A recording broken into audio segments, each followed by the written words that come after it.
targeting, so not to attack non-target organism, including humans. First, there is a testing against relevant biological target species, enzymes in plant leaves, for instance, testing of new molecules which have been developed by changing another molecule that is known to be effective in a way, or by finding completely new approaches. Bayer has a huge substance database, which when I last asked years ago, already was above 100,000 substances. How do you get such a data bank? Well, some parts of it are commercially on the market, and we have also the advantage that Bayer is also a pharmaceutical company, and substances from the pharma division can also be tested, go through this high throughput testing, which is automatic and incredibly fast. Then we have the first safety tests, and then we come to development candidates. Let's assume we test 100,000 compounds per year from this high throughput database, the storage of substances. The primary screening is on representative species from key pests. This may be insects, this may be plants, this may be fungi. This brings the number down to 18,000. In the next step, we go down to 10,000. In the fourth step, additional species, whole plants tested in greenhouses, in cabinets. We go down to 3,000. The safety testing brings it down to about 300. The safety testing is not only mammalian toxicities, there are also tests on fish, on other water organisms, on environment, on metabolism, on soil metabolism, on the issue, are there active metabolites or the substance itself potentially in groundwater? So this brings it in the end to 10 to 15 candidates per year, which make it to the Bayer test fields. And in the end, we're happy if we have 1 or 2 in a year that can go into further development. So you see, it's quite an effort to develop an effective and safe active ingredient. But let's talk about exposures. Already we have some commitments. We indicated this last week already. Since 10 years now, we don't sell any WH1 and 1A and 1B crop protection products, regardless whether they are registered in a country or not. We don't sell them. It's products. It's not active ingredients, because if you have an active ingredient in the product, in the formulation, at a level of 0.0035%, then the product itself is obviously no longer WHO 1A. And since 2016, Bayer has committed to sell only products with active ingredients that have a registration in at least one OECD country. If it is a new ingredient, it's only marketed when there is a complete OECD data package with all the studies I shortly showed last week. That does not indicate problems. Commitments are nice, but they need to be controlled. So Bayer has established and is regularly reviewing the internal processes in this framework. The commitments cover both agricultural and environmental science uses. I told you last week that pesticides are not only used in agriculture, but also, for instance, against mosquitoes and the spread of malaria.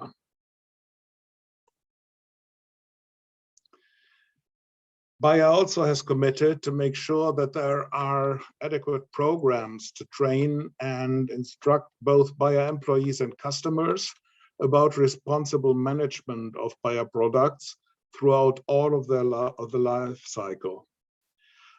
Bayer is conducting a safe use training for more than 1 million farmers per year to make sure that our products are carefully handled and farmers worldwide have all the information they need about safe and responsible use of crop protection products.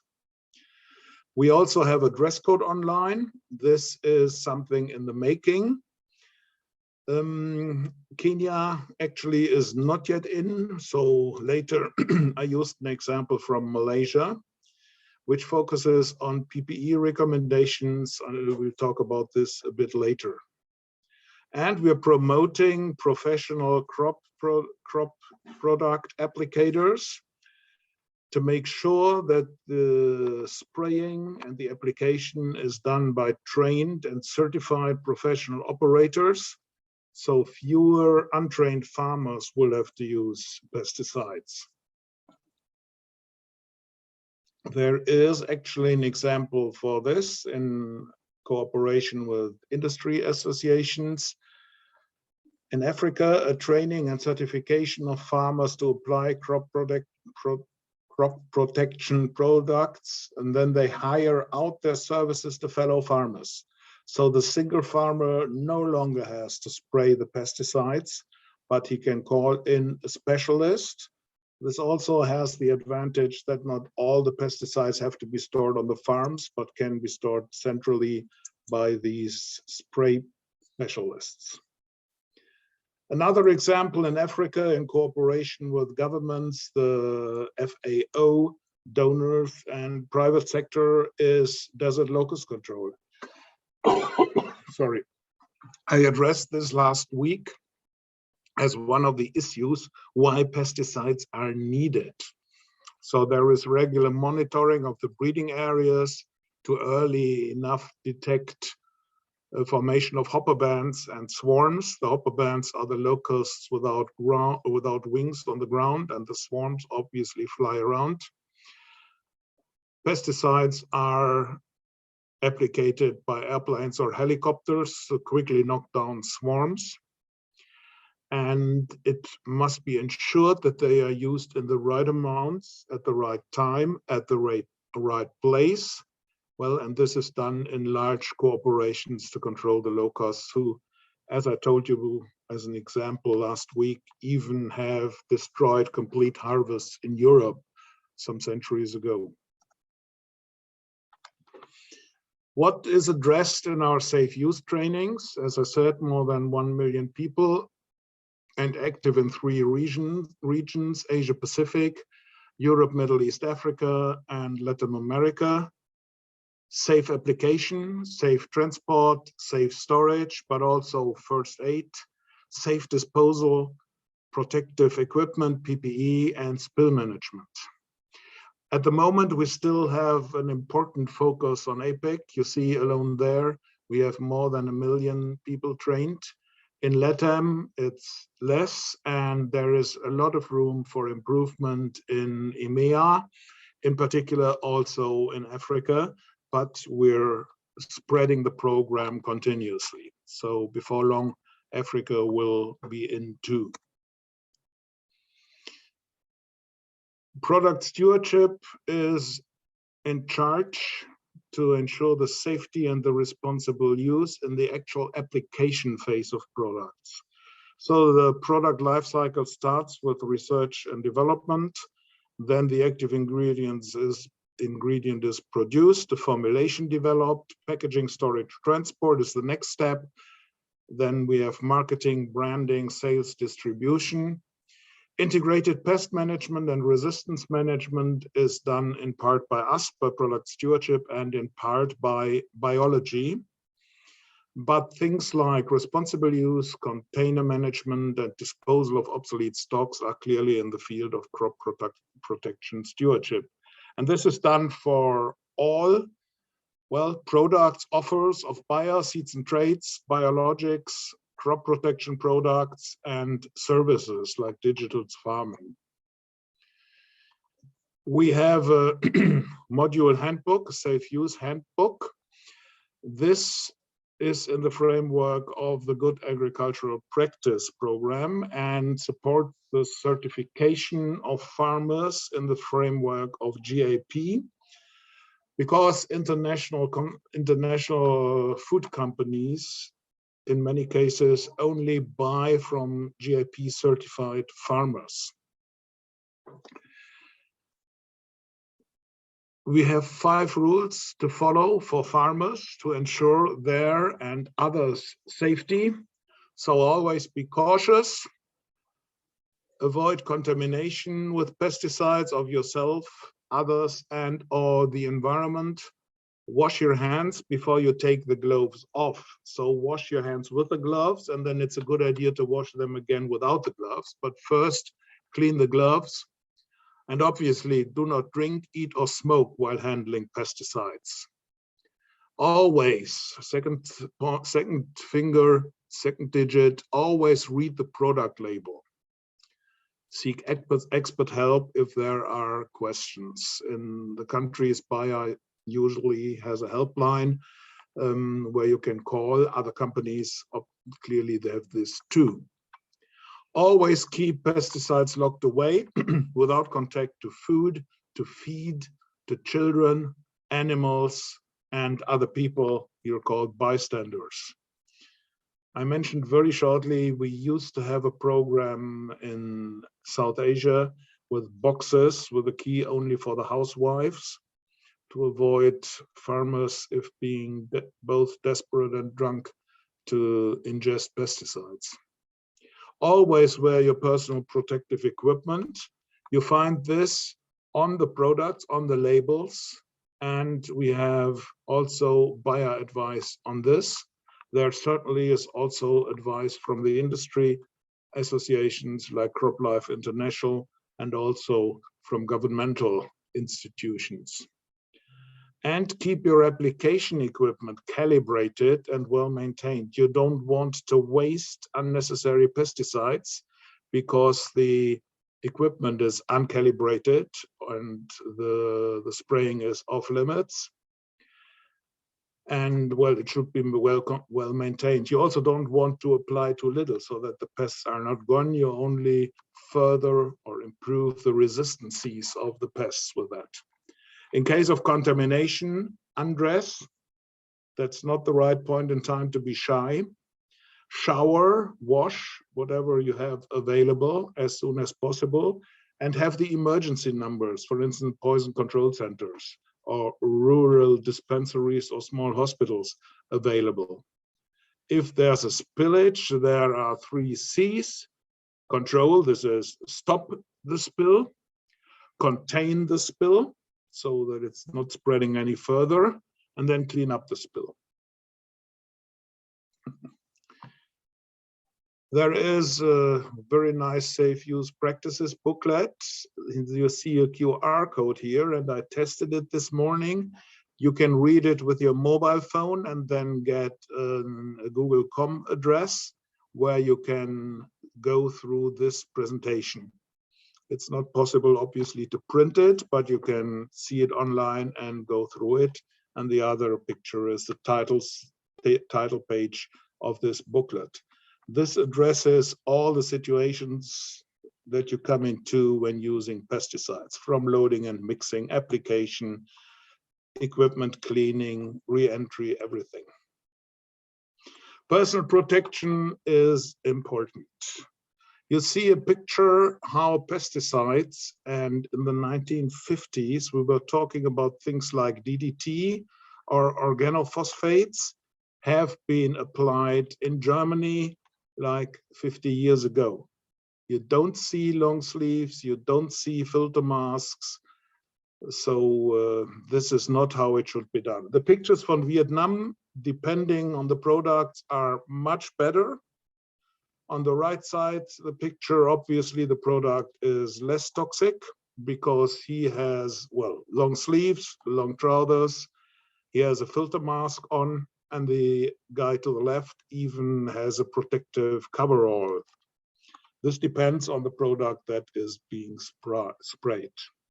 You get advice on PPE not only from Bayer, you get it from all the other companies, you get it from the industry associations like this Cuidagro Latin American Crop Life poster, and you even get it from private institutes like this Indian seller, that they all give the same advice in principle. Always use a hat, gloves, eye protection, respiratory mask, if needed an apron, pants. I would like to add long sleeve shirts. It's so important.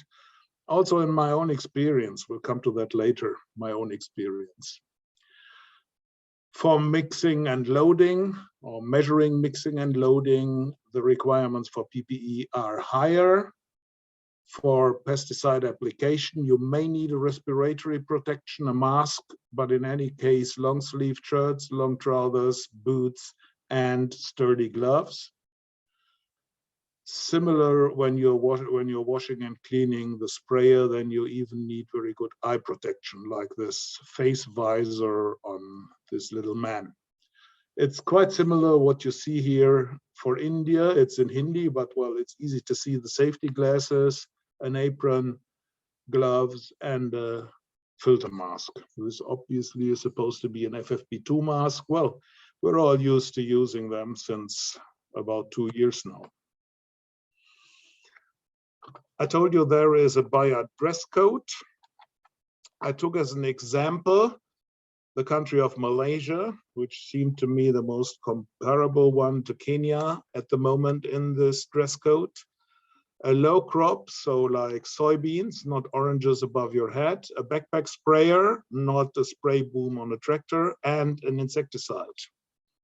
What you get in this dress code is the advice for mixing and loading, for application, for cleaning, and even for re-entry in the treated crop. I assumed in this case the leaves are dry, and it's 36 hours after application. You can change all these parameters, the kind of crop, the kind of application, the kind of pesticide, herbicide, fungicide, insecticide, and you can change the re-entry time and the status. In India, we have been running and still are a PPE, personal protective equipment project, to make sure that PPE kits are available at the shops and are used at farm level. In the pilot phase, we are addressing 3 states, Punjab, Maharashtra, Andhra Pradesh. I learned, and I even saw it myself, on the fields, on the farm fields in India, you sometimes see a little wooden shed. This is a retailer shop where the pesticides are sold, and we want to make sure that also adequate PPE kits are sold. So we want to close the gap between understanding the importance of PPE and the actual availability of PPE. It's of no use if the farmer knows everything about PPE, why it is required and how it should be used, but if you can't get it. Well, this is a point that came up already last week, but I left it in. Well, from my own experience in intensive care units, dealing with poisoning cases, and later as advisor on poisoning cases in Bayer Crop Science and even other parts of Bayer, even in the chemicals business, never ever fill pesticides into other containers, because there are so many cases where people drink from a bottle thinking it's just water, or if it's a suspension, maybe think it's milk, or it's a fruit juice or whatever, should it be colored, and then we have a real poison.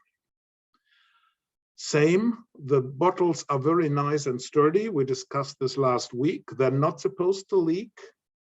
They should be very tight, but don't get the idea to carry water in used bottles and used supposedly empty bottles to the field. This also is a high risk. Again, from Crop Life, there is advice on how to clean containers 3 times 30 seconds.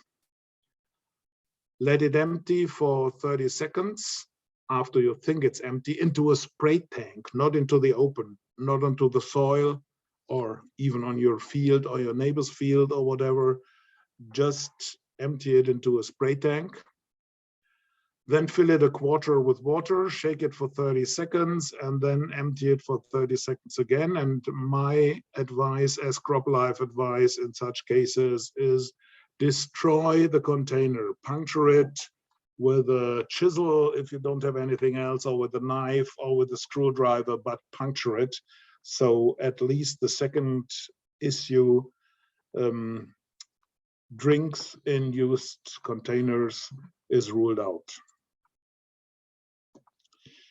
Aerial spray drifts. This is not a very Kenyan picture, I must admit. This is helicopter spraying in a European vineyard, but you see the spray drift.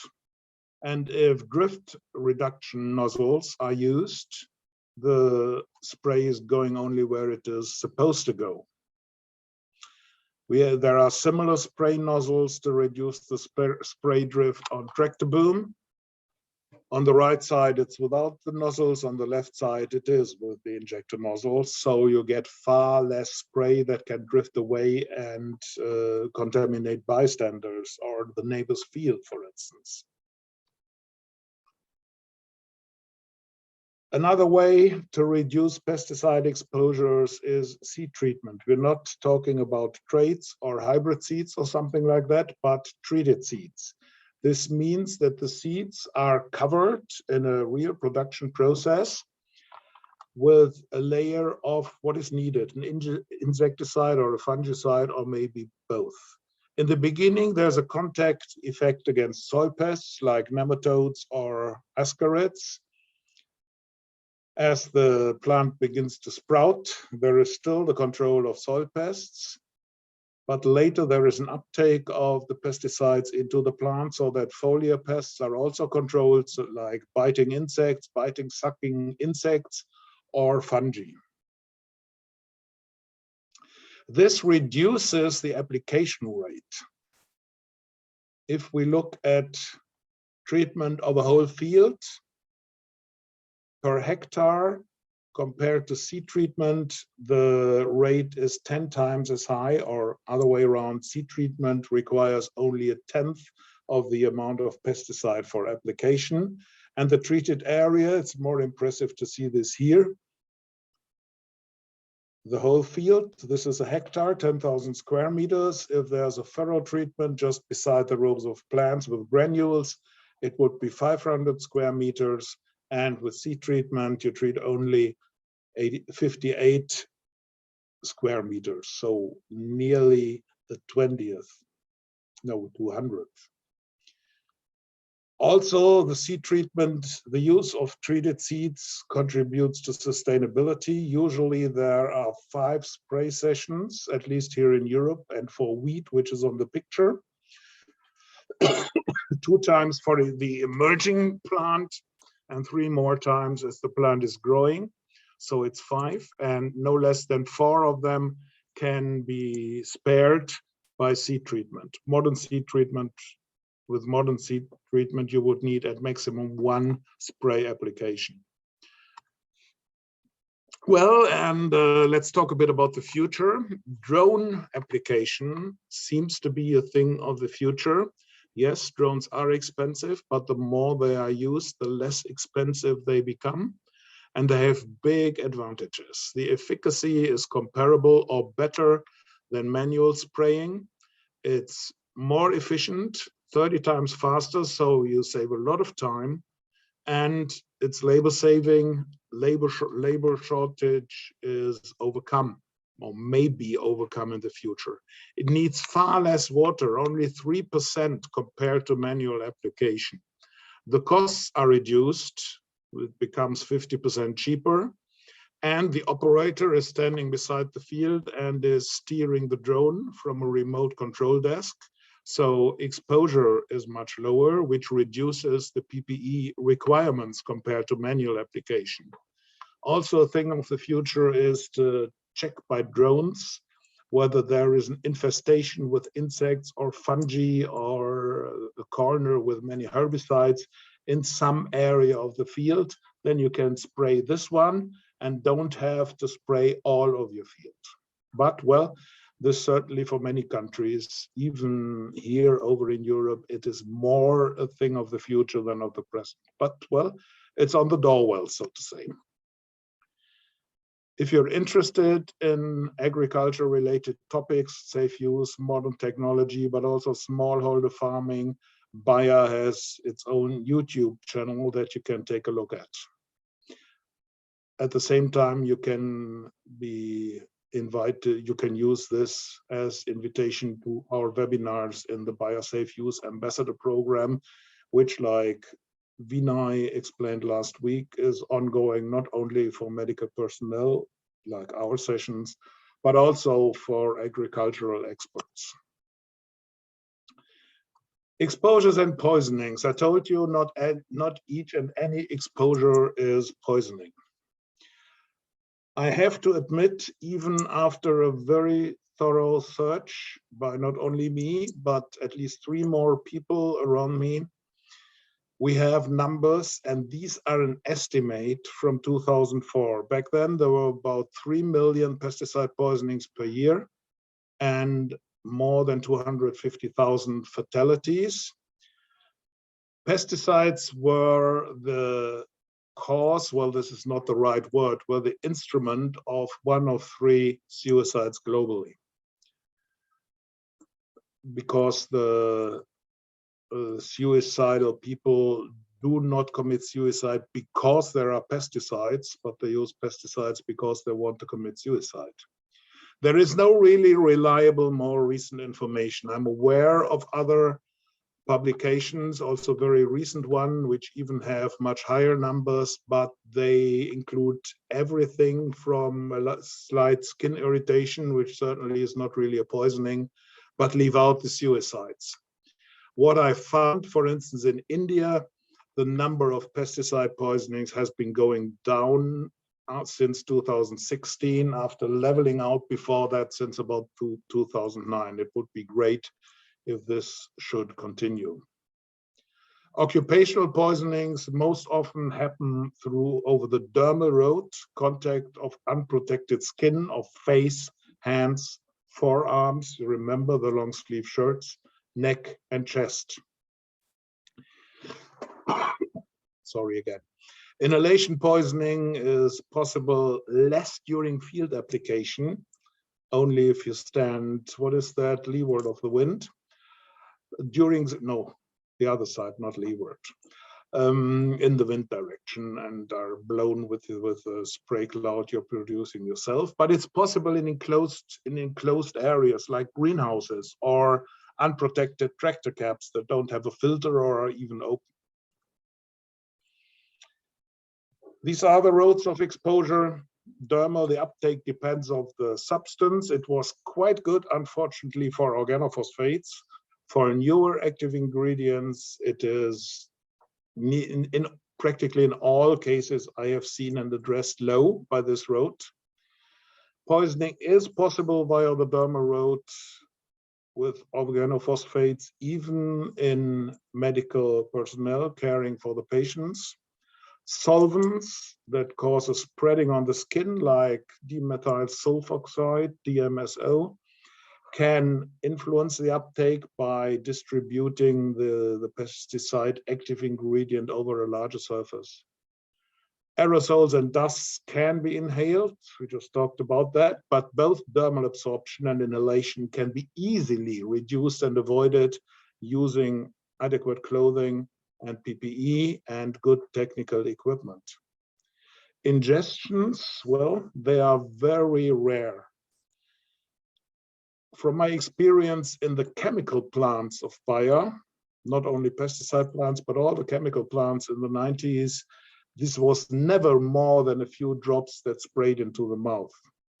But in suicidal attempts, and most unfortunately also in criminal poisonings, there may be significant uptakes of pesticides by ingestion.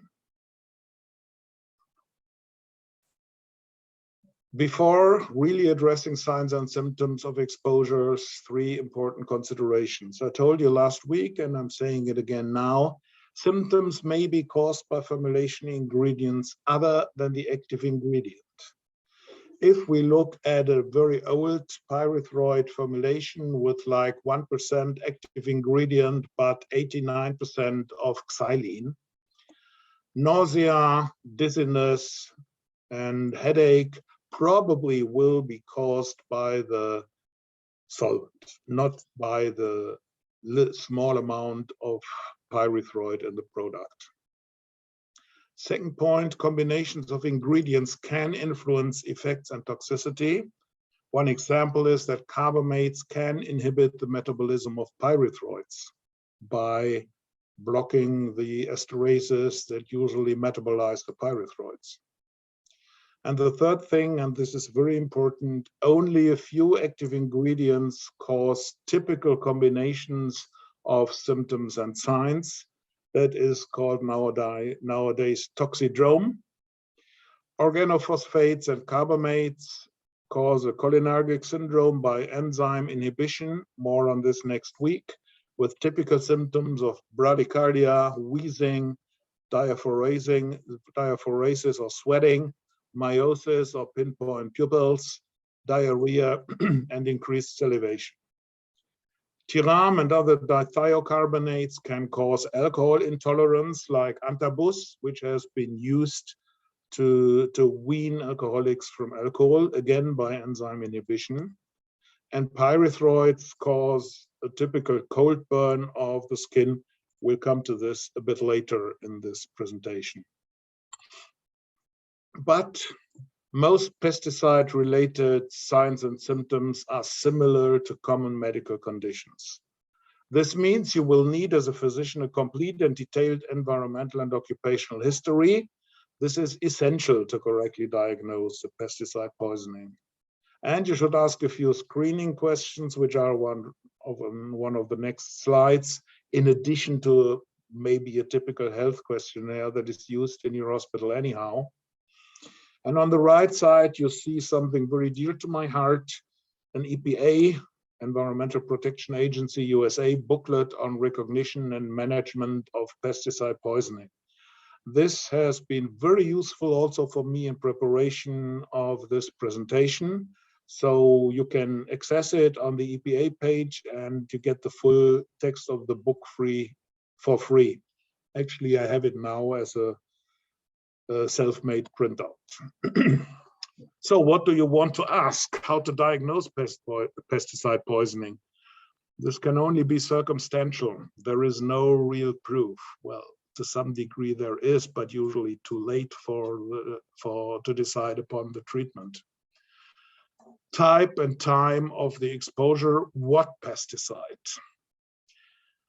If nobody knows, you should consider to send someone from the family or colleagues back to the farm or to the field to try to find a packing and bring this to you. With this, you also probably, with a packaging, with a label, you will also get an emergency number to call, and you will learn about a few things about signs and symptoms.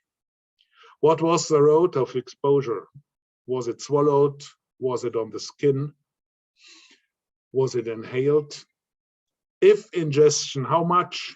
Drops, like I mentioned before. A shot, like a shot of whiskey. A mouthful, a cup, more. I have seen reports of patients drinking half a liter of undiluted pesticide formulation and more. On how and when was the application done on which crop? So at least you should clarify, was it overhead application for oranges, or was it ground application, for instance, for soybeans? What are and were the initial and later signs and symptoms? Did the patient vomit before he arrived in your hospital? Was any serious decontamination of the skin and maybe the eyes, if it's an irritant, done? Have any emetics, absorbents, or home remedies like water, milk, or lemon juice applied? I mentioned already last time, milk is not a good idea. What should make you suspicious of a poisoning, and in particular, a pesticide poisoning? If somebody has new signs and symptoms like headache, dizziness, nausea, blurred vision, sudden cough, sweating, skin irritation, abdominal unrest, or loss of somnolence or loss of consciousness, in conjunction with pesticide use or pesticide exposure from, for instance, leaking equipment during mixing and loading, spraying, or from an empty or broken bottle that's found near the patient, or if there's an unclear liquid, for instance, in a soda can or a soda bottle, this should make you suspicious that it might be a pesticide poisoning. Proof is possible in principle by collecting and sending in samples of urine, blood, vomit, contaminated clothing, skin wipes with ethanol-drenched cloth, but the results will by far, in most cases, come too late to decide upon treatment. So you must treat before you have such results. We had in Bayer, starting in India, but it has also spread to some other countries, posters, one for villages, for instance, that are intended to suggest if somebody is found unconscious beside a pesticide bottle, call an ambulance, take the patient to the hospital and tell the doctor everything you know. So when last seen, how found, whatever you can tell the doctor may help. And there is also a poster for smaller hospitals, what to do. We called it Rash Check responsiveness, recite your ABCs, so airways, breathing, and circulation, treat the symptoms if possible, and take to hospital. Induced vomiting, we'll come to this later, but it's also here on the poster, not in all cases. And for insecticides like endosulfan, pyrethroids, and fiprols that can cause seizures and convulsions, advice on what medications to use. We'll come to this also in more detail. This is meant as a simple poster in smaller hospitals. This leads to the general considerations in pesticide poisoning. Induced vomiting. Induced vomiting can only remove half of the stomach content as at best. It's only recommended within 1 hour after a significant ingestion, and usually clinical toxicologists describe a significant ingestion as more of a mouthful, and if medical care cannot be reached within 1 hour. I don't suppose that you will have syrup of ipecac in the villages, but salt water or tickling of the throat may be considered. Please remember always, induced vomiting is strictly forbidden if formulations containing solvents, foaming, or corrosive agents have been swallowed. In these cases, no induced vomiting. Gastric lavage, which was absolutely common when I was working as a nurse's help in hospital, are contraindicated if hydrocarbon solvents or corrosives are involved, and it may only be done in a fully awake patient or if the airways have been secured by intubation or a larynx mask. Activative charcoal, we talked about this. Yes, this is something that can be done, but again, the airways must be secured or the patient must be fully awake. It shouldn't be done by tablets. We had in Europe activated charcoal tablets, which I remember from my childhood. Every time I developed diarrhea, I had to swallow these terrible charcoal tablets. But there are slurries on the market, or you can make a slurry with water. The amount for adults is up to 100 grams, children up to 50, and babies 10 to 25 grams. But I think I said this last week already, by consensus, it's no longer a routine recommendation for rural areas. Saline cathartics to cause diarrhea have been suggested and recommended in the past, but their efficacy is unproven at best, and their use can cause electrolyte imbalance. If seizures occur, the following medications are possible, not as prophylaxis, only if there are really seizures or convulsions. And I won't go into the dosages. In all cases, assisted ventilation, at least with an embo-type breathing bag, should be available. You can use lorazepam or diazepam. You can use phenobarbital. And if all of these do not work, you should refer the patient to a tertiary hospital for propofol application. So in principle, full narcosis. Well, these were the do's. Now let's come to the don'ts. Don't neglect contamination, that is washing of the skin and the eyes and undressing at least of drenched clothing if you want to make sure of all clothing. I remember many years ago, not in our company, but another one, where a patient with a phenol spillage was shy and kept his underpants on, which were drenched. So he showered, was undressed, showered, cleaned, and then he put his underwear on again and had repeated, repeatedly increasing phenol poisoning. I said it last week, don't give milk in oral poisoning. This would be a certain way to increase the absorption of fat-soluble substances. Do not give more than 1 glass of water in oral poisonings. There is no real need for water anyhow, but it seems to be a human reflex. But if so, not more than 1 glass, because, well, it will increase the transport of the toxic substance from the stomach to the intestines, and there the absorption is really happening. And please don't perform chemical experiments in the gastrointestinal tract of the patient. So no attempts at neutralization, no acids, lemon juice is also an acid, no alkalines. Never attempt to induce vomiting. I can't say it often enough. If a product containing solvents, corrosives, or foaming agents has been swallowed, usually you will not know for certain, so you better don't do it.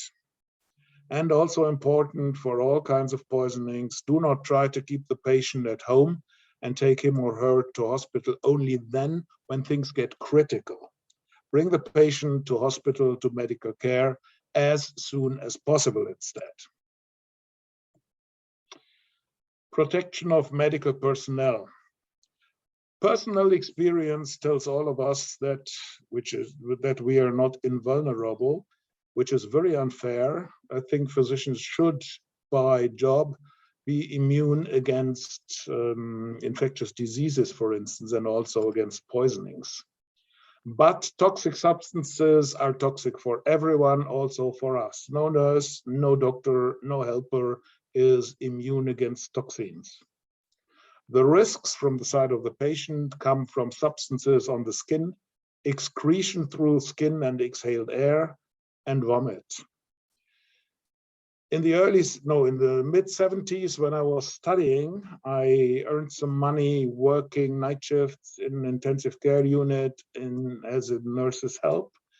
There were today unbelievably many organophosphate poisonings, and we always had to wash the patient. So we did this with the usual PVC gloves, with short sleeve shirts like mine today, because we have 28 degrees here. So we contaminated our skin with the wash water, more or less, but usually after such a case, we were sitting in the nurse's room with a slight headache and a little bit of nausea. So very, very mild organophosphate poisonings. Dermal absorption is possible, as you see from this experience of mine. Inhalation, for instance, if somebody swallowed a phosphide, the active mechanism sets in and phosphine, a highly toxic gas is liberated. There may be splashes of corrosive or irritating substances into the eyes. And if you get even a little bit of organophosphate into the eye, your vision will be impaired because you get very, very small pinpoint pupils. So wear goggles or at least safety glasses for decontamination of patients, wear nitrile gloves for organophosphates, thick nitrile or even neoprene gloves. Latex or PVC are too permeable for some pesticides. Wear long-sleeved shirts so the skin of your arms is covered, and in cases of severe contamination and decontamination needs, aprons or even protection suits may have to be considered. This brings me to the, so to say, third part of these presentations. We start with one group of active ingredients today. The others will follow next week, maybe one or two only in the last in the last session with the heat stress and the snake bites. Two important remarks. The information on active ingredients refers to acute intoxications and their treatment only. We are not talking about chronic exposures and their potential assumed or real effects. And in this training, we only cover active ingredients that are used in bioproducts which are registered in Kenya, and those active ingredients that have become generic, like the organophosphates or carbamates or the organochlorides. So we cannot address other companies' active ingredients, A, because, well, they are theirs, and B, at least I don't know that much about them. So let's first talk about the pyrethroids. The sources for this are a publication in Toxicological Review by a British group of authors, which very nicely covers in the available information on poisonings. And though this was 17 years ago, there hasn't been much of a change to that. And again, you will see this again and again for all the actives, this EPA booklet that I try to point your attention to. There are two types of pyrethroids, with or without an alpha-cyano group, which is this yellow here. They will cause slightly different or maybe even significantly different CNS effects in severe poisonings, but from a clinical point of view, this difference is neglectable.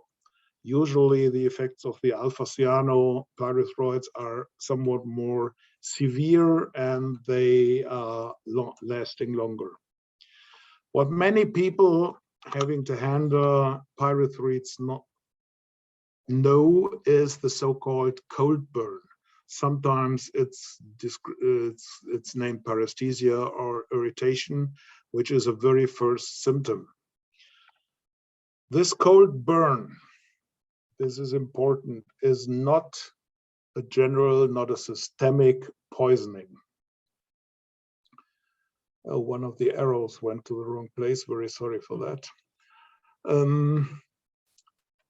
It should be here for this one and for this one. So this arrow should be here. The pyrethroids bind directly through the skin, not from inhalation and not from ingestion, to free nerve endings in the skin and in the mucous membranes in the upper airways. We have 1,000 and more per square centimeter on the hand and on, well, the flat of the hand and the back of the hand. Their functions are nociception, which is they are supposed to protect about tissue damaging influences in the dermis, so in the skin. They act as cold receptors, and in the subcutaneous area they are heat receptors. In some cases, like you can see here, they even grow to the top of the epidermis, or have grown to the top of the epidermis. They are also present in the upper airways, but they're not present in the lung. What happens is a dose-dependent, not concentration-dependent, binding of pyrethroids to these free nerve endings. It's a yes or no effect, like a switch. There is no increase with time and no increase with dose. It just depends on a concentration level. Once that is reached, the cold burn switch is turned on. When it's not reached, it stays in the off position. It's an itchy, burning feeling of the skin. Many people describe it as a cold sunburn, which is maybe due that cold receptors are affected in the skin. Duration is up to 24, in very rare cases 48 hours. Again, it's not a systemic poisoning, but a very local stimulation, locally caused, and it's not a systemic poisoning. Most often it's in the face, around and below the eyes. The typical scenario is wiping away sweat with contaminated gloves. There are enormous differences in susceptibility to this. Maybe genetic polymorphisms. Some people do not get it at all. Like me, before once going to Namibia for a vacation, I impregnated a mosquito net with a pyrethroid, and I got curious and decided I want to know what it feels like. So I put a bit of the impregnation solution on my skin. No effect at all. So until today, I don't know how a cold burn feels. Others only need to open a lab door where at the other end pyrethroids are handled, and they get this cold burn. They can even get a rash. It becomes unfortunately worse if there is exposure to warmth, for instance, warm shower, and it does not improve with simple washing. There may be improvement with vitamin E cream or corn oil. This, however, is not fully convincing, but there are descriptions that this can be effective in about half of the patients. In Kenya, you have more than 20 pyrethroids registered. Dorothy has been so very kind to send me a list of the pesticide registered in Kenya. There are some that may be Tox Class 1B, the actives, not the products, again, but this depends very much on the solvent. And by now, the solvents are used that make them less toxic. More than the cold burn has practically only been seen in intentional ingestions and in the beginning of pyrethroids in China, where there have been severe accidents and overexposures in farming people. The symptoms, what is on the yellow background, is practically the cold burn, the binding to free nerve endings, which in the mucous membranes calls irritation, cough, sneezing, other than the skin symptoms. And in the airways, chest tightness, airway hyperreaction, or symptoms like asthma. In severe ingestion cases, there may be lung edema, there may be cardiac and circulation effects, there can be gastrointestinal symptoms, and there may be central nervous symptoms. There is, as I said, a difference in the CNS symptoms between tremor and ataxia versus chorioathetosis in animals, but this does not play a role for treatment of human poisonings. The systemic toxicity, as said, by inhalation and over the dermal route is low. Treatment, skin and eye decontamination, even if it's not very effective, even if you can get rid of only a bit of it, wash, shower the skin with water and soap. We have carboxyl esterases in the skin that will break down the pyrethroids, and obviously people can have different amounts of this in the skin. Obviously, I have a lot of carboxyl esterases.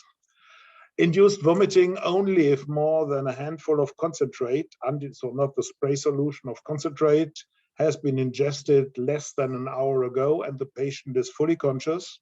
Never for EC containing formulations, for EC formulations with solvents.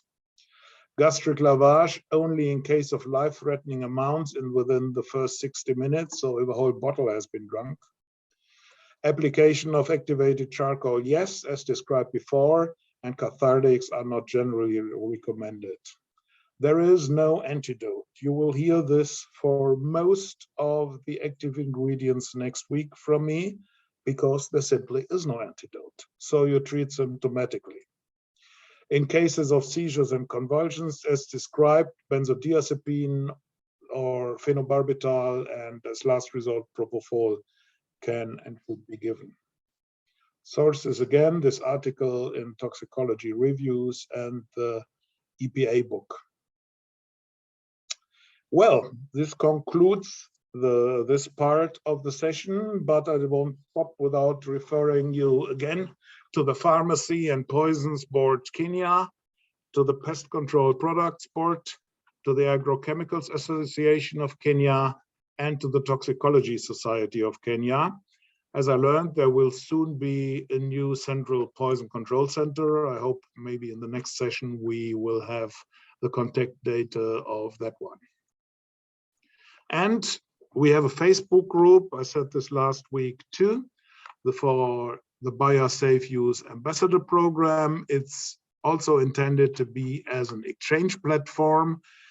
And we have, or we had, before I suggested to you to join, around 1,000 members. I must admit, I don't know what the situation is at the moment. So thank you all for your interest. It's been a pleasure again to talk to you, and it would be much nicer if I could see you actually face to face, but well, maybe in the future, not this month, but well, maybe if we repeat this in the future. Thank you all, and I hand over to Dorothy for the question and answer session. Thank you very much. Thank you very much, Dr. Stephen. As usual, you give us quite an informative session, and I want Dorothy. Okay, I hope you can hear me. I hope you can hear me. Thank you very much. Loud and clear. Okay, thank you very much for that informative session. It's Dorothy, Margaret and me cannot hear you. Okay, I think Benson, the rest, you can be able to hear. Okay, the rest can be able to hear. I think, Wilfred, if you could check your audio. Okay, everyone else can hear. Wilfred and Margot, if you could check your audio so that we can prepare for the Q&A. Wilfred? Okay, is it okay if I look at the question and answers and try to answer them? Dorothy is nodding her head. I can see you, but not hear you. Okay, there is a question how to prevent cutworms that usually invades young seedlings. I'm very sorry, I'm just a dumb physician. I don't even know what a cutworm is. This is a question that should be addressed either to the company and under the advice phone number, or maybe to CropLife. I don't know. To the bio colleagues, yes. Questions by Irene. Why is the use of milk not a good idea? Like I said, if you use milk, this will increase the absorption of fat-soluble substances. And nowadays, most of the active ingredients are not soluble in water, which means, in fact, usually always they're soluble in lipids. And if you give milk, the uptake of the active ingredients is increased. That's not a good concept. Question by Benson, not Dr. Benson this time. Why no activated charcoal in rural situations? Well, the thing is, you don't want activated charcoal in the lung, because these particles are difficult for the lung to get rid of, and you can get pneumonia or pneumonitis rather from that. The thing is, if you do it in hospital, like I said, the airways must be protected or the patient must be fully conscious. Airway protection by intubation or larynx mask. If you apply 100 grams of charcoal to a patient in a rural dispensary or so, in a first aid station, in a very small hospital, well, then the patient may be fully awake, but what about 1 hour later during the transport, maybe over uneven roads? If he starts to vomit and is not fully awake, there is a risk of aspiration of the charcoal into the lung. The slides will be shared like last week as a YouTube video. I don't know whether distribution of the slides as such or access through the Kenyatta National Hospital is to be done, foreseen, or whatever. How to manage if a child ingests a pesticide. Yeah, well, the amount in this case usually is not that high because pesticides don't taste good and it will drink a sip and then spit it out and start crying. At least that seems to be the normal scenario from the cases I have been made aware of. On the other hand, there have been severe criminal poisonings in children who were given large doses of organophosphates in drinks by someone with criminal intent. But how to manage? Well, there is not really much you can do. It would be good if the child will vomit, but again, induction of vomiting, which may be easy in a child, tickle the back of the throat with a feather and it will vomit. It's risky if the child is not fully awake, if it's slightly somnolent, a bit sleepy or so. So in this case, I would say as fast as ever possible to medical help. By what means ever? With the pickup truck, maybe don't wait for an ambulance, with a car, with a motorcycle, whatever. Okay, these are all the questions I see at the moment.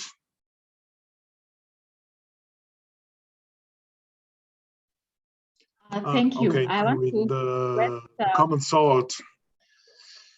Yes and no, depends on how much you use.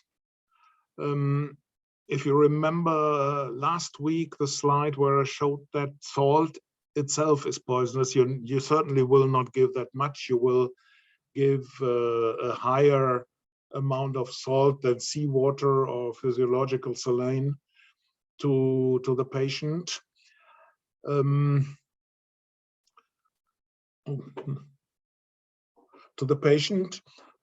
It can be tried if really needed, but for a child, I would prefer tickling the throat with a feather or something. By the way, don't tickle the throat with your finger. This can hurt yourself if the patient bites. So it's better to take a finger. Okay, more questions? Are there questions in the chat, Dorothy?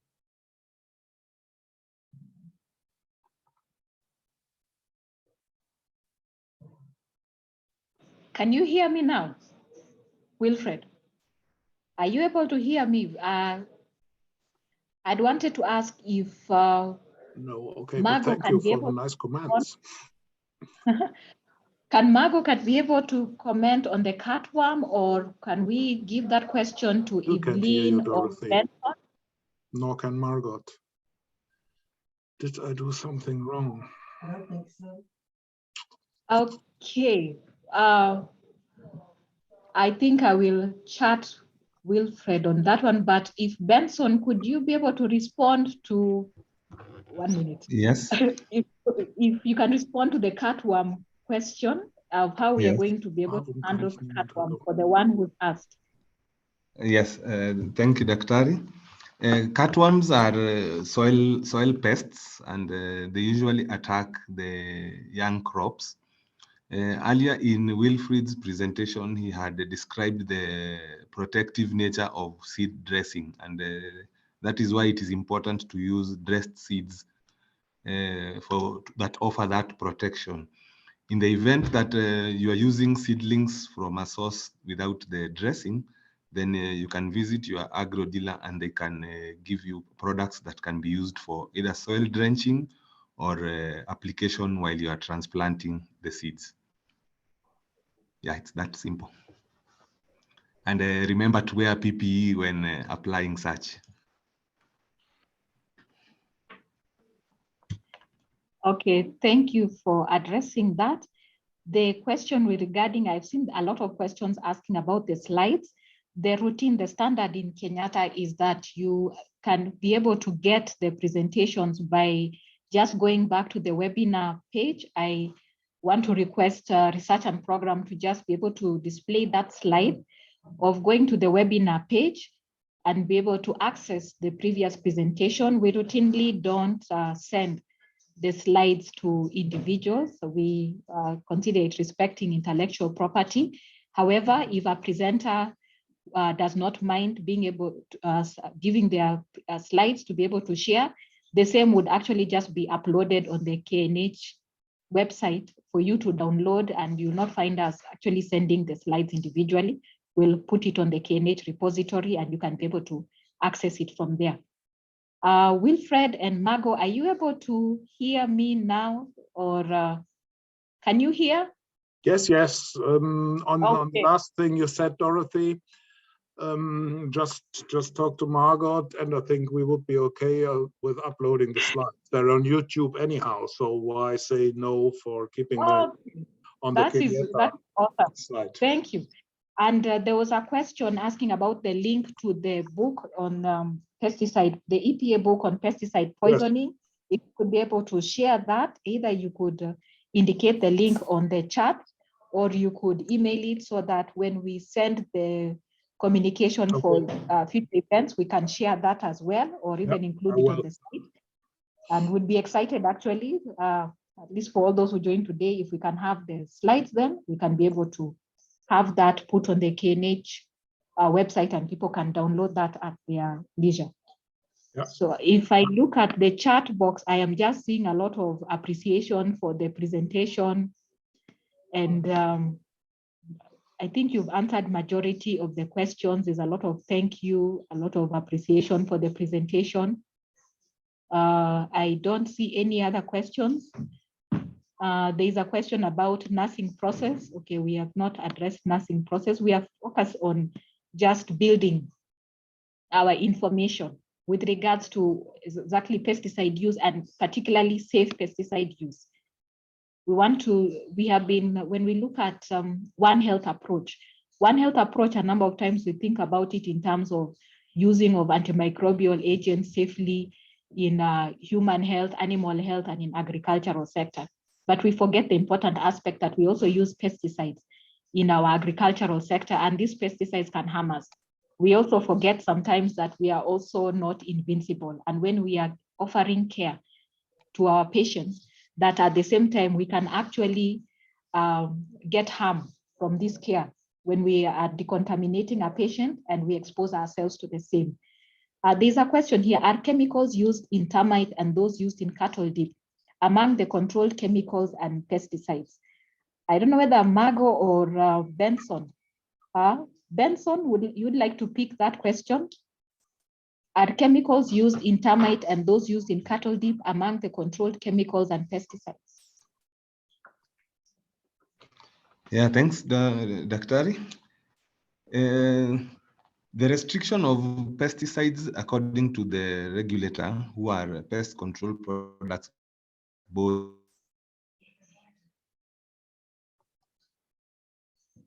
I think we've lost you, Benson. Mm-hmm.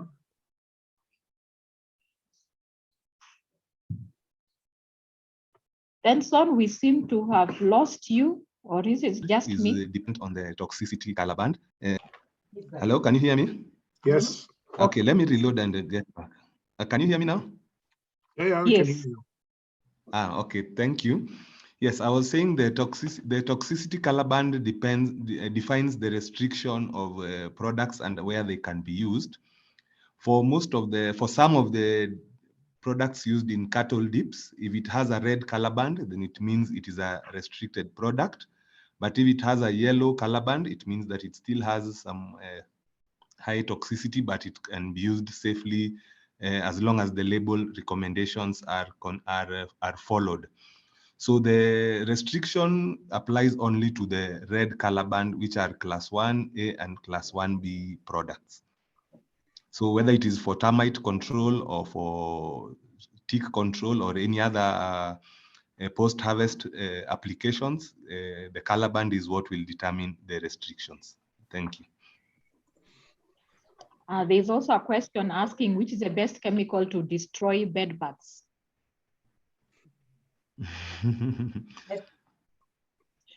Margot, you have an answer? That should be answered by our Kenya colleagues. Benson or Evelyn, do you have a response to the best chemical to destroy bed bugs?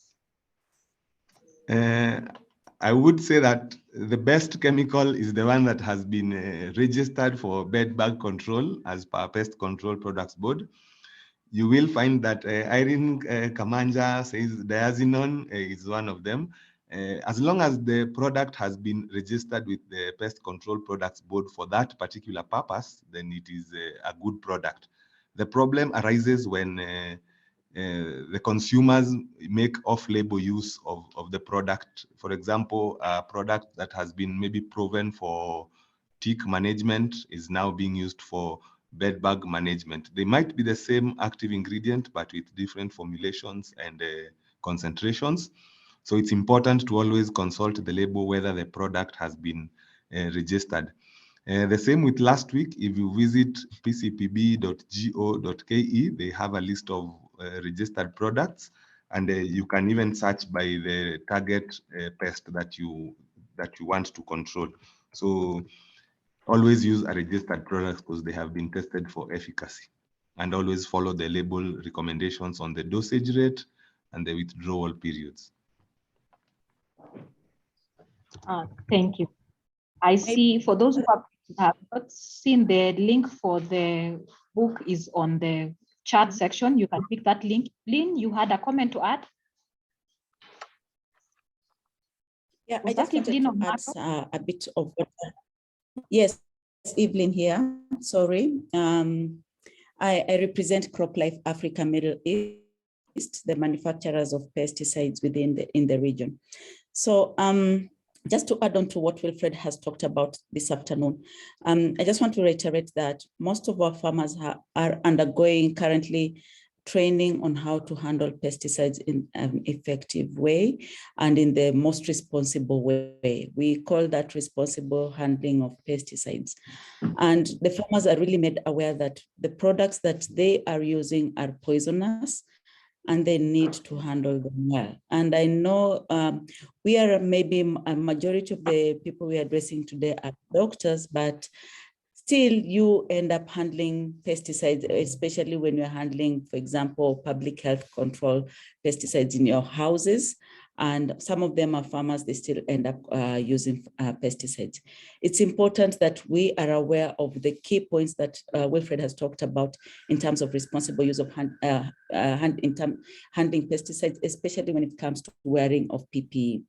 That is the biggest challenge that we face in our region, wearing PPE, gloves, overalls, and gumboots. And if you notice from his presentation, most of the poisoning that we get is usually accidental due to poor handling or the wrong handling of the products. So it's important that we continue this particular training and sensitizing the farmers on the proper use of pesticides, because it's a challenge not only in Kenya, but representing the whole of the region. It's a challenge we see within the whole of the African region, how to properly handle pesticides. But as I've said, Benson representing the industry here in Kenya, they have taken it upon themselves as the industry to contribute a little bit towards ensuring that the farmers are constantly updated and trained on how to handle pesticides in the correct way. Thank you. Thank you very much, Evelyn, for that response. I'm seeing also quite a number of questions which are regarding CPD. I would want to ask, let the participants know that KNH actually handles quite a number of events, and we need to appreciate that for KNH is running events every day and sometimes several events on a single day. And this is different from associations which probably would only run 1 or 2 events in a week or 2 or 3 events in a month. And therefore the volume that KNH has to deal with is much larger than other associations. And we would want to request your patience to give the team time to be able to review. And the criteria for being able to get the points is first, you need to have been captured in the attendance list, and your attendance has to have been 30 minutes. So if you had attended for less than 30 minutes, you will not end up being captured in the attendance list. And also your email needs to have been clear. You also need to have joined with a device that has captured your email. So if you joined with somebody else's email, you end up not being captured. So you see our event that is coming up. We'll have the gynecology cancer series that is coming up. I want to thank our presenters today. I see we had quite an engaged audience. They have appreciated, Wilfred, that it has been very informative. I'm also very thankful that you're going to share the slides. By the time we are getting to the next session, we'll be able to let you know how you'll access those slides. Please note they will not be directly to your email. They'll be on the KNH. You'll find them. We'll let you know how you access them from the KNH program. And for other presenters who are willing to leave their slides behind, you'll access them from the same. So thank you all who have joined us, and we look forward to hosting you in other KNH events. Please don't tire to join us, and we encourage you even to come and offer to present in sessions. So thank you very much. I don't know if we have any last word from Wilfred. Dr. Wilfred, we will be with you again next Wednesday for our session 3. Yes, thank you very much. Thank you for your interest. And oh, I have to switch off my loudspeaker. Sorry. Thank you for your interest. Thank you for your questions. It's really a pleasure to give these presentations, and I'm looking forward to next week. When I remember how nervous I was last week, that's completely gone. So thank you very much, and we look forward to So seeing you. Until next week. Thank you very much. Okay. But for the rest of the audience, see you tomorrow when we are looking at optimizing at HIV programming for infected and pregnant and breastfeeding adolescents. So thank you and have a good evening. Thanks to you. Take care. Bye. Okay. Thank you, Dorothy, and everyone.